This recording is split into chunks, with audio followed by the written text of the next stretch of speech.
Bonjour Bahia. Bonjour Sana. Alors, nous avons vraiment un grand honneur de te compter parmi les experts et speakers de cette deuxième édition de l'événement Happy Parents, donc un événement, comme tu le sais, qui est dédié au coaching parental et qui se déroulera cette année sur une journée en format hybride. Pour ceux qui nous écoutent aujourd'hui, ils peuvent consulter tous les détails de cet événement sur notre site happyparents.coachingnews.ma. Donc, avec moi, chers auditeurs, Bahia, qui est une coach parentale certifiée avec la méthode de parentalité consciente développée par Dr. Shefali, de renommée mondiale, et elle est aussi maman de 3 enfants. Bahia, es-tu prête pour ce court interview, un avant-goût à cet événement qui va démarrer le 1er juin 2022? Absolument, merci de me recevoir.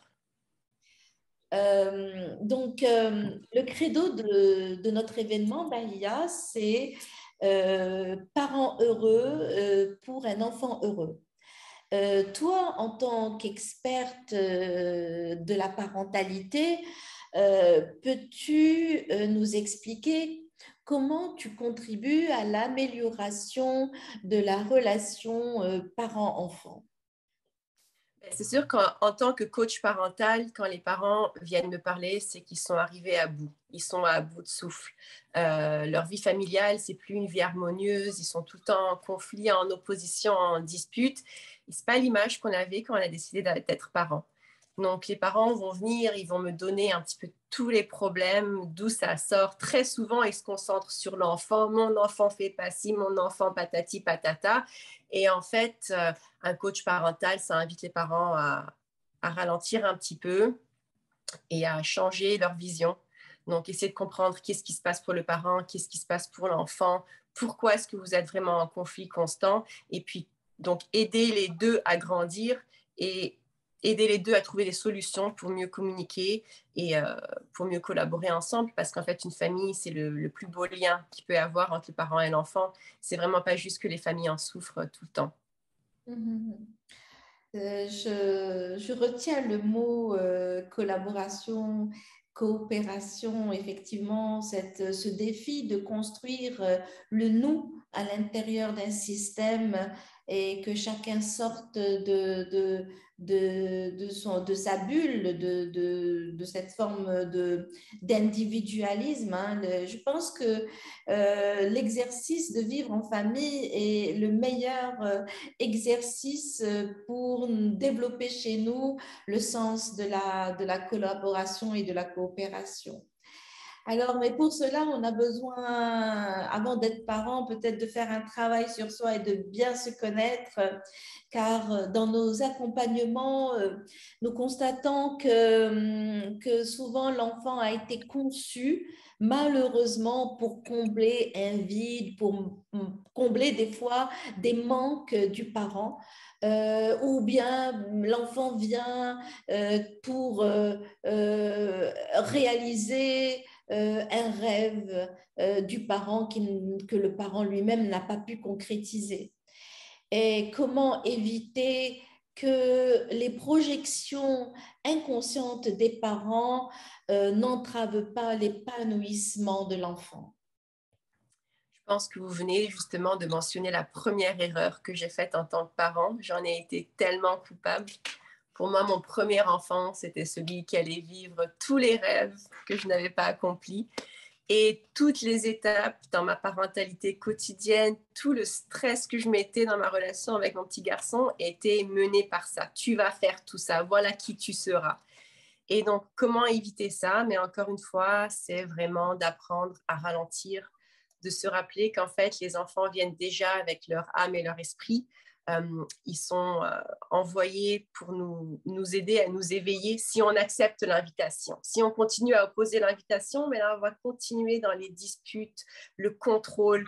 Mais si on accepte l'invitation qu'en fait, mon enfant va m'aider à m'éveiller moi-même parce qu'il va me montrer des choses en moi que je ne connaissais pas. Donc, c'est là le travail de la parentalité consciente, de la pleine conscience, où on apprend à ralentir, à s'observer, à avoir de la curiosité par rapport à nos réactions. Pourquoi est-ce que j'ai tellement de réactions? Pourquoi est-ce que j'ai tellement de peur?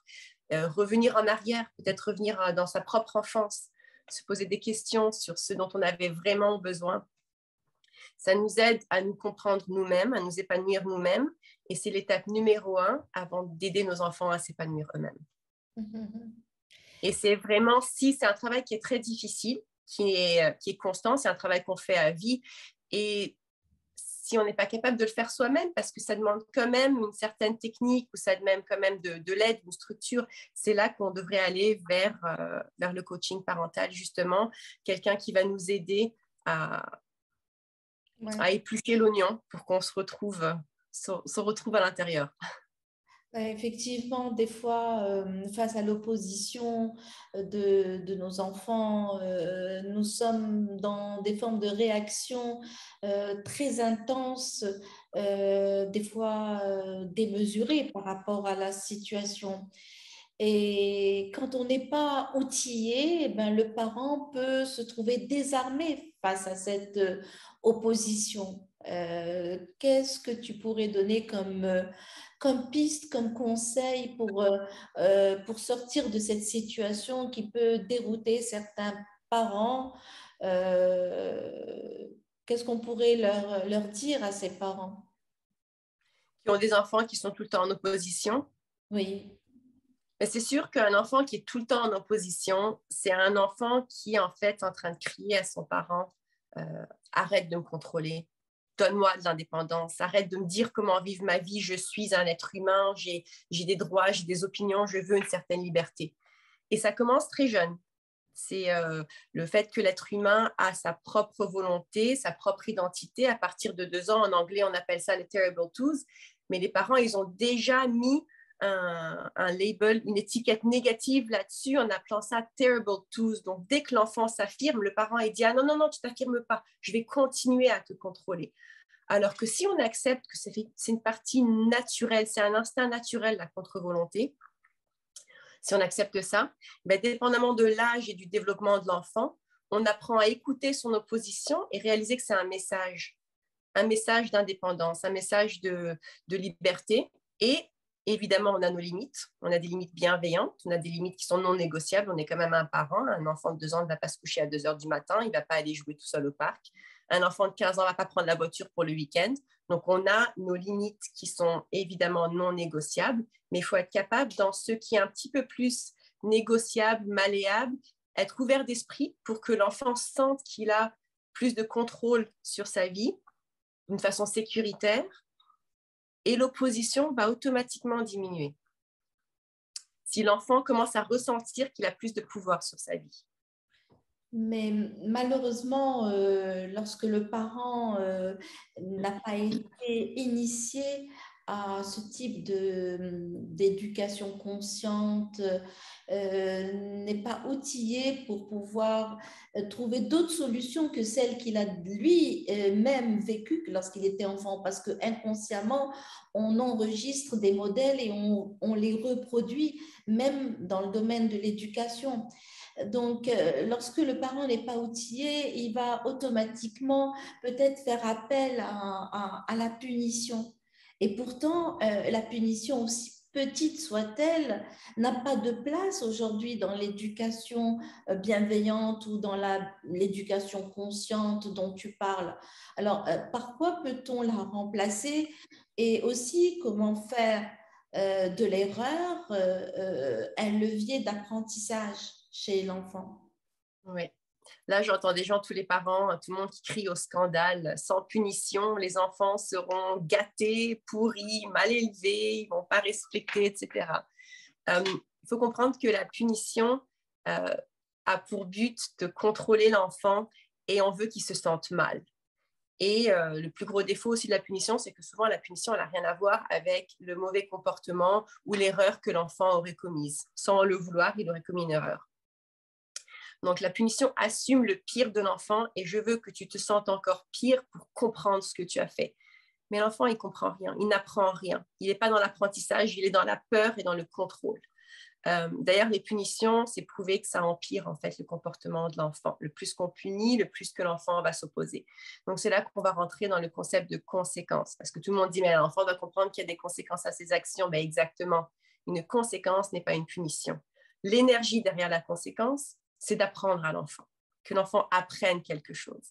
Donc, il y a différentes sortes de conséquences. Et justement, l'atelier que je vais présenter au mois de juin aux parents dans le groupe Happy Parents, c'est vraiment, je vais rentrer dans les détails des différentes sortes de conséquences et de vraiment différencier ce qui est conséquences et punitions pour que l'enfant se comporte mieux, pas parce qu'il a peur, mais parce qu'il comprend qu'effectivement, si je dois suivre certaines règles, c'est parce qu'il y a un impact plus grand sur les gens autour de moi et sur moi.